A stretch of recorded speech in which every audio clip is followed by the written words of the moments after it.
Aku Sofia. Aku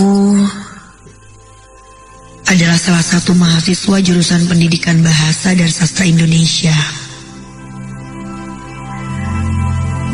Dan aku kuliah di salah satu universitas di Jalan Taman Sari.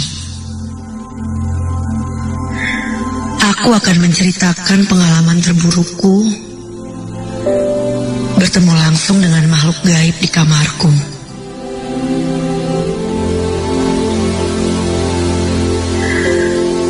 Semua berawal dari acara pagelaran drama yang akan diadakan di kampusku.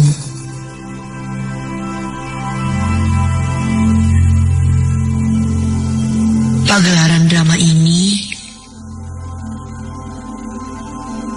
adalah tugas akhir yang diminta oleh dosen mata kuliahku.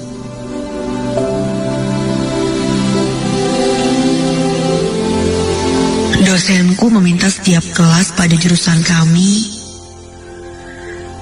agar menampilkan satu pagelaran drama.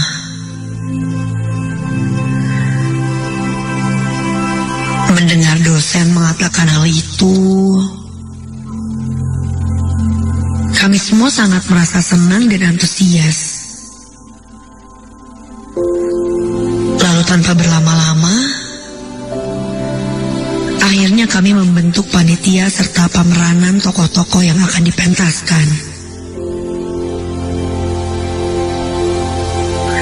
Aku mendapatkan tugas sebagai panitia bagian tata panggung. Bersama beberapa temanku yang lain. Di antaranya adalah Ziko, Fajar, Nisa, dan Asep. Karena kami harus latihan dan terus latihan, itu semua membuat kami jadi sering pulang larut malam dari kampus. Dan untungnya, kosanku tidak terlalu jauh dari kampus.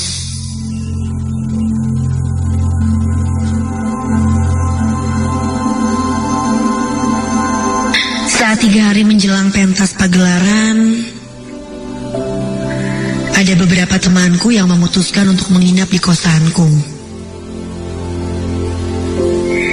Mereka adalah Nisa, Leni, dan Icah. Jujur aku merasa sangat senang karena untuk 2 malam ke depan aku bisa tidur bersama teman-temanku.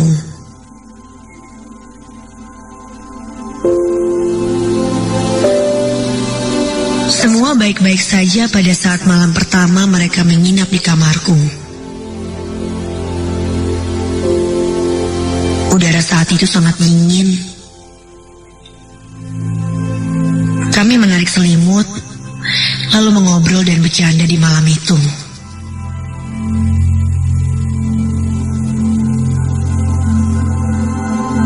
Leni saat itu terlihat tidak sehat. Sakit perut. Katanya dia lagi datang bulan hari pertama.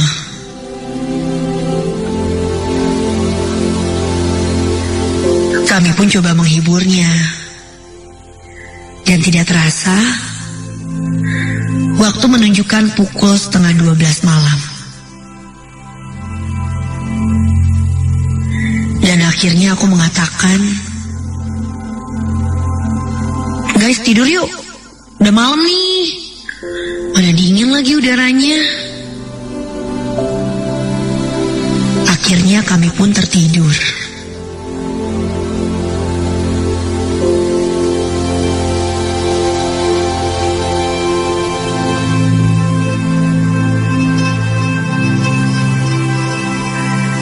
Keesokan harinya, kami menjalankan gladi resik dan itu semua membuat aku merasa sangat lelah. Gladi resik dan prepare properti telah selesai hingga pukul 10 malam. Dan akhirnya, kami pun pulang.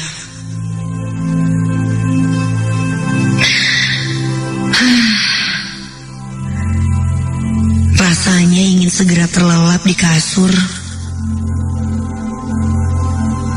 Karena besok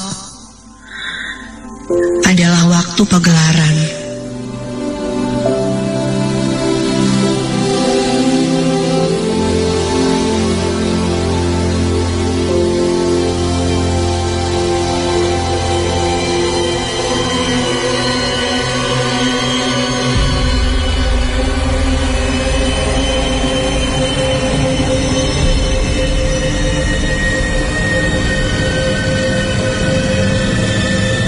Begitu sampai ke kamar kosku,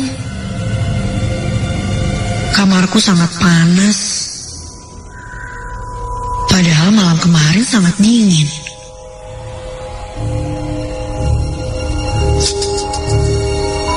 Aneh ah.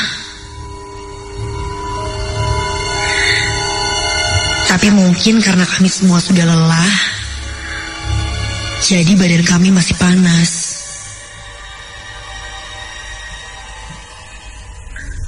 Malam itu, aku tidak bisa tidur. Dan aku melihat ketiga temanku sudah terlelap dan tidur. Sampai kira-kira jam 12 malam, aku melihat Leni bangun dan menuju ke kamar mandi.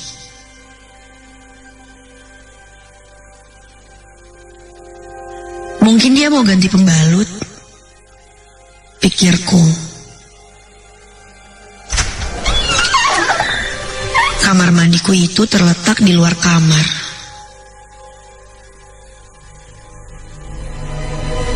Kulihat di lorong luar kamarku itu gelap. Tidak seperti biasanya. Sampai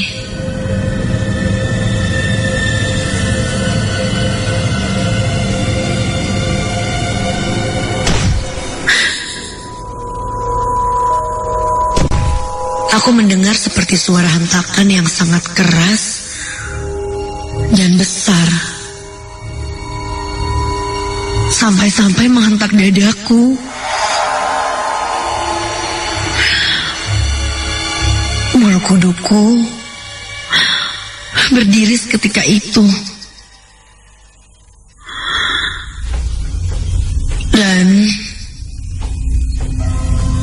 tak lama kemudian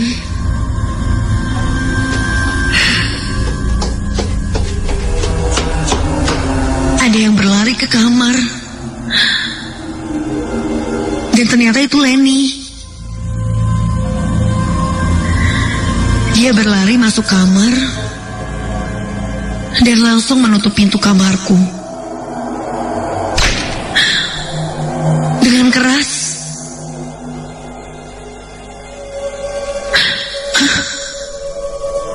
Dia kenapa? Leni langsung masuk ke dalam selimut.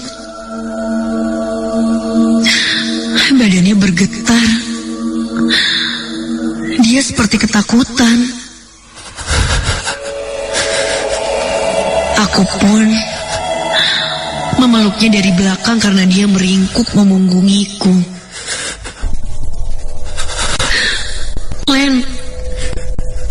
Leni, kamu kenapa, Len? Terdengar nafas Leni tidak beraturan. Badannya menggigil. Hei, udah tenang. Kamu kenapa?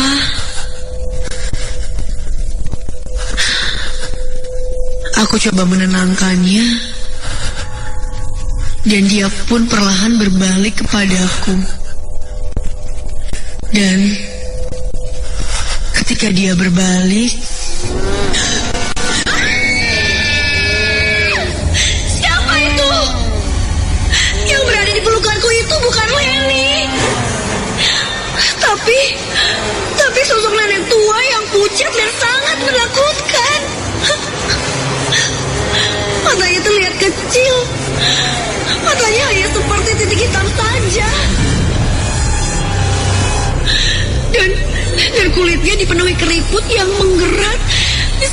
wajahnya.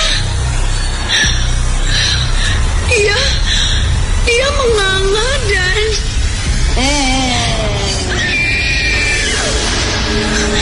dia meloncat dan kini duduk menindih di atas perutku. Dan tiba-tiba, astaga, badan nenek itu memanjang dan terus memanjang sampai ke langit-langit. Kini sosok nenek itu terlihat berubah menjadi sangat tinggi. Hingga yang kulihat kini sepasang kakinya saja. Ya, hanya sepasang kakinya saja yang besar. Dan sepasang kaki itu kulihat berbulu hitam. Sosok itu sangat tinggi. Aku hanya bisa melihat setengah badannya saja. Dan itu sudah hampir menyentuh atap kamarku.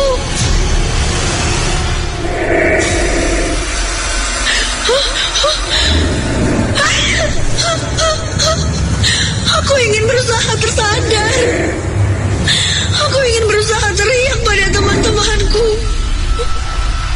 Aku lihat temanku Leni pun masih meringkuk di sebelahku. Tapi aku tidak bisa. Aku tidak bisa. Aku merasa seolah terkunci dengan sosok itu.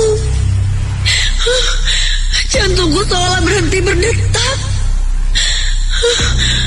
Aku hanya bisa berteriak di dalam hati. Aku hanya bisa mengatakan, "Pergi kamu! Pergi! Pergi! Jangan ganggu aku!" Aku hanya bisa berdoa semampu yang aku bisa. Tapi sosok itu tetap ada dan aku pun tetap tidak bisa berteriak sama sekali. Bahkan menyentuh tangan dari salah satu temanku pun aku tidak bisa.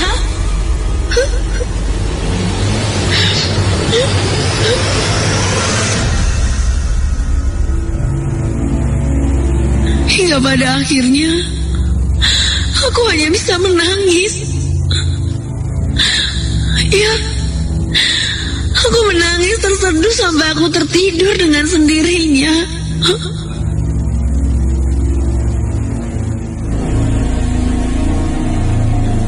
Keesokan harinya, saat pementasan pegelaran drama,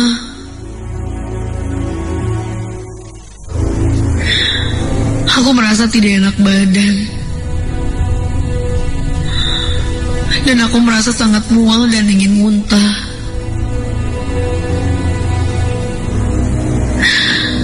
Sampai teman-temanku bertanya. Dan akhirnya aku ceritakan semua itu. Semua yang aku lihat tadi malam. Dan kata Leni, yang tadi malam terbangun kemudian ke kamar mandi, dia juga merasakan bahwa ada langkah kaki besar yang datang dari tangga kosanku. Maka dari itu, dia buru-buru dan menutup pintu kamar kosku dengan keras. Aku bilang aku juga mendengarnya. Setelah aku bertanya pada bapak kosanku, ternyata katanya gara-gara ada yang membuang pembalut di kamar mandi kosanku. Dan bahkan belum dicuci sama sekali. Mungkin temanku yang keburu takut mendengar langkah kaki besar itu. Lalu katanya, sosok besar itu adalah penunggu di sini. Genderuwo yang kadang suka berubah wujudnya jadi apapun.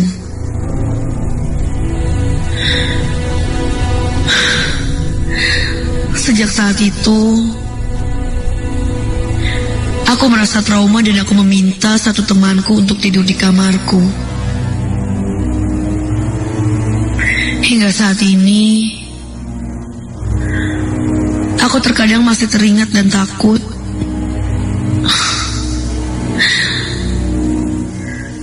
Tapi aku berusaha memikirkan hal-hal positif untuk menghilangkan rasa takutku.